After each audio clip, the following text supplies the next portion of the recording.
Hey, good morning. I hope this finds everybody well, and hopefully, Alice, you get to see this video. I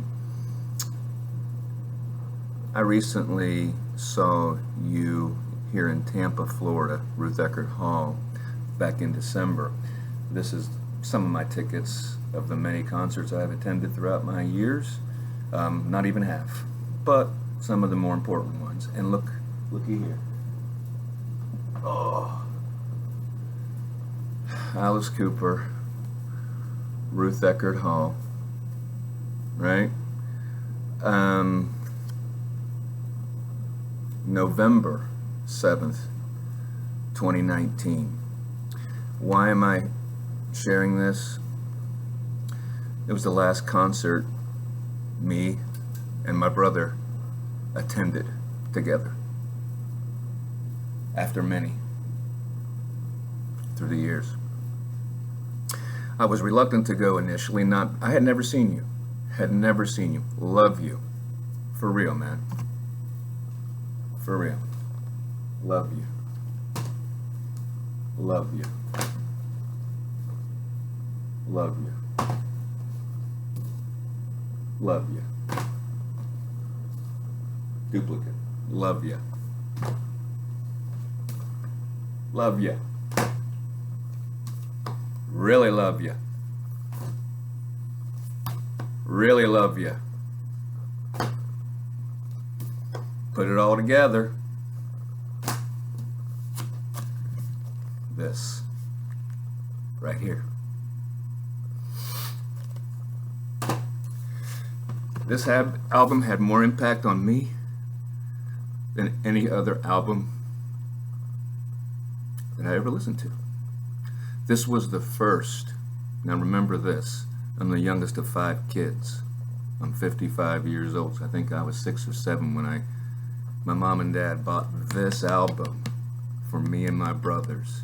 And we put this on the console, the old console turntable, spun the hell out of it. Are you kidding me? Love it. Love it. Why I never saw you prior to this is beyond me. I don't know. So my brother decides that he wants to go see you in November. It's on his bucket list. I don't know why I was reluctant. I don't know why I never saw you before. I love you, obviously, but I had never seen you, so I really couldn't afford a ticket. But my brother offered to buy a ticket. So I said, yeah, you buying? I'm fine. I'll drive even. My brother's 62. I'm 55. So we go to the concert. Dude, why I never saw you earlier, I'll have no idea. Loved the show. Phenomenal. You were awesome. The band was awesome. Tight as hell. Walked away that evening with probably one of the best concert experiences I've ever had. However, during that time, it's funny, I'm not sure what song it was. It was either Billion Dollar Babies or School's Out. I'm a school teacher. I'm teaching. Not today, though. Whatever song it was, the crowd erupted. And I'm going to tell you, I have been to many concerts, and since we're old these days, it's rare that I go to a concert where the old folks stand the whole time. But let me tell you, Alice, everybody stood that entire time, including myself and my brother, for that show. It was phenomenal. Thank you. But during that show, me and my brother were sitting there, and I forget what song you erupted into, man, but everybody just went whoosh. And then my brother taps me on the shoulder and he says, hey man, my teeth fell out. He had false teeth, and they'd come out in the middle of all this. People everywhere going crazy. You're jamming. My brother lost his teeth. I looked down, just right here. There they are.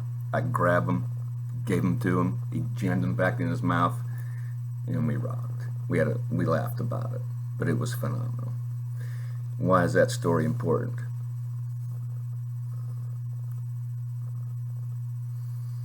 In January, my brother had a massive heart attack.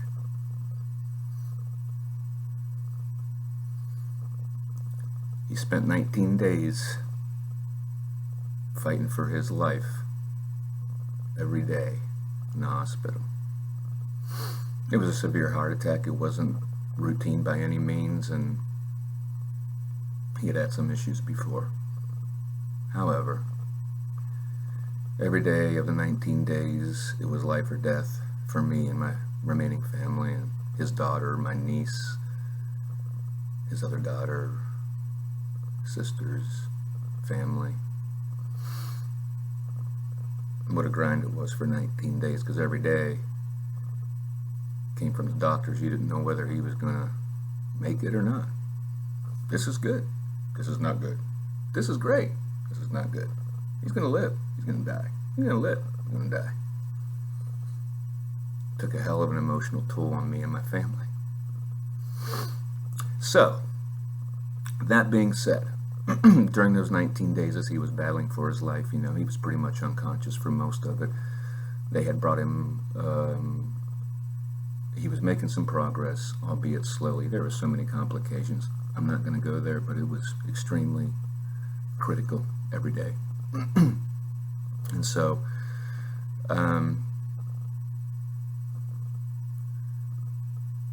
during the course of the 19 days,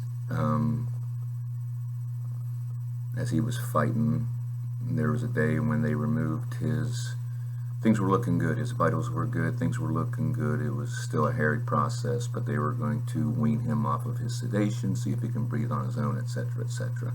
So they did that one day, and on that day, we had a moment of where he was kind of coming to his incoherent, and he can kind of sense that we were all there and kind of communicated, but he still was out of it. But there was hope, because he seemed to respond, and so we left with some hope. And but the next day they had to put him back on his support and continue the effort to get him better. And then a week later they did the same thing again, removed the tube, decreased his medications, brought him to. And so when they brought him to that day, which was a Sunday, we were there all day, me and my other brother and his niece, or excuse me, my niece, his daughter, and another friend of his. It was a beautiful thing. He was alert. He kind of recognized us, smiling, laughing. He was even crying a little bit. He was aware. Still out of it, but he was aware. So at some point, he always responded to me during this time. For some reason, he would look at me and he'd respond more so than to anybody else. So, on the day that he was, kind of alert, on that Sunday, the second Sunday, a week prior, they tried it, had to put him back on. This Sunday, took him off. We were having, conversations. Small responses from him, nodding yes. And so, just to kind of lighten things up with nurses and everybody and doctors in the room, and we were all kind of happy with the progress that he was making. Even the doctors and nurses were just, hey, this is miraculous that he's even here. And so we were all just stoked, and so good spirits, planning on bringing his teeth in the next day, giving him his glasses so that he could see. And so during the course of that day, and then with everybody in the room, and because we were all, the energy was just so good, I told Greg, my brother, who is all hooked up and just coming to. I said, "Hey, man," as he looks at me in the eyes, and I'm this far from him, you know, and he's hooked up and just all effed up. "Hey, man, you remember the Alice Cooper concert?" And he looks at me and smiles. I said, "You remember when your teeth fell out?"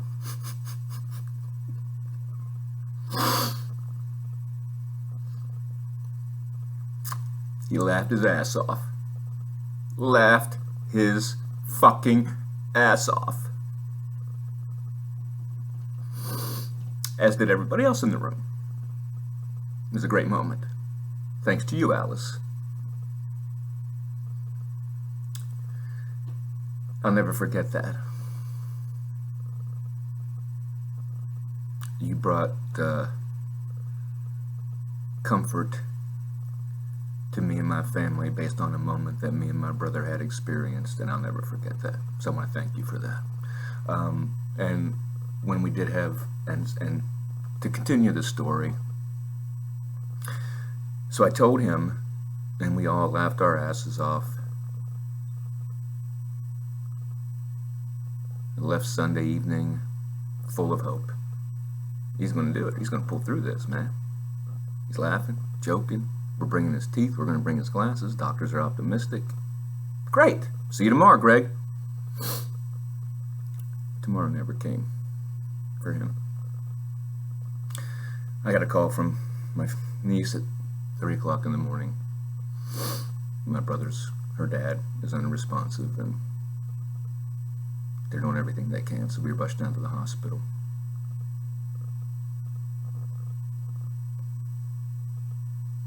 And just wasn't good.